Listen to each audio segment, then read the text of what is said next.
మీకు ఒకటి చెప్తా, హైదరాబాద్లో ఇంతగానం అన్ని సీట్లు కాంగ్రెస్కి వేయకుండా బీజేపీకి వేయకుండా బీఆర్ఎస్కి ఎందుకు వేసారో చెప్పురు మీరు. ఇదంతా మన కేటీఆర్.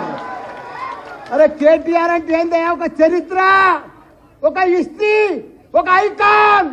ప్రపంచంలో ఏ దేశం పోయినా, దావూస్ పోయినా, అమెరికా పోయినా, ఏ కంట్రీకి పోయినా ఒక ఐకాన్ అసంటి లీడర్ దేశంలో లేడు, ప్రపంచంలో లేడు మన కేటీఆర్ లెక్క.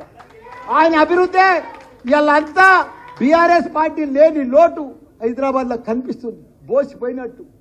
బోసిపోయినట్టు బిల్డర్లంతా చల్లబడిపోయారు. 36-37 ఫ్లైఓవర్లు కట్టిండయా మన అన్న. ఏ ఫ్లైఓవర్ చూసినా కేటీఆర్ కనిపిస్తాడు. అది జూలా బ్రిడ్జ్ ఏం బ్రిడ్జ్ సార్? అది దుర్గం చెరువు కాడా కేబుల్ బ్రిడ్జ్లయా. వరంగల్ కరీంనగర్లో కేబుల్ బ్రిడ్జ్, ఖమ్మంలో కేబుల్ బ్రిడ్జ్, హైదరాబాద్లో కేబుల్ బ్రిడ్జ్. అట్లా కేబుల్ బ్రిడ్జ్ ఫారెన్ దేశాలలో కట్టాడు, అమెరికాలో కట్టింటాయా మన కేటీఆర్. రాత్రి మగళ్ళు ఫుట్పాత్లు కానీ సైక్లింగ్ కానీ ఇవన్నీ కూడా కట్టిన ఘనత మన కేటీఆర్. ప్రజలు ఎప్పుడు మర్చిపోరు, వాళ్ళకు ఓటు బ్యాంక్ లేదు. ఇలా మన కేటీఆర్ చేసిన పని మామూలు పని జరగదు. హైదరాబాద్ సిటీ అంటే ప్రపంచంలోనే, అమెరికా అన్న జర పాత పడ్డది కానీ అమెరికా కొత్తగా మెరుస్తుంది, గలకలకలకలలాడుతుంది. మనము 46,000 చెరువులు ఉన్నాయి మన తెలంగాణలో. ఎండాకాలం జూన్ నెలల, జూలై నెలల నిండు కుండ లెక్క గలగలలాడుతుండే.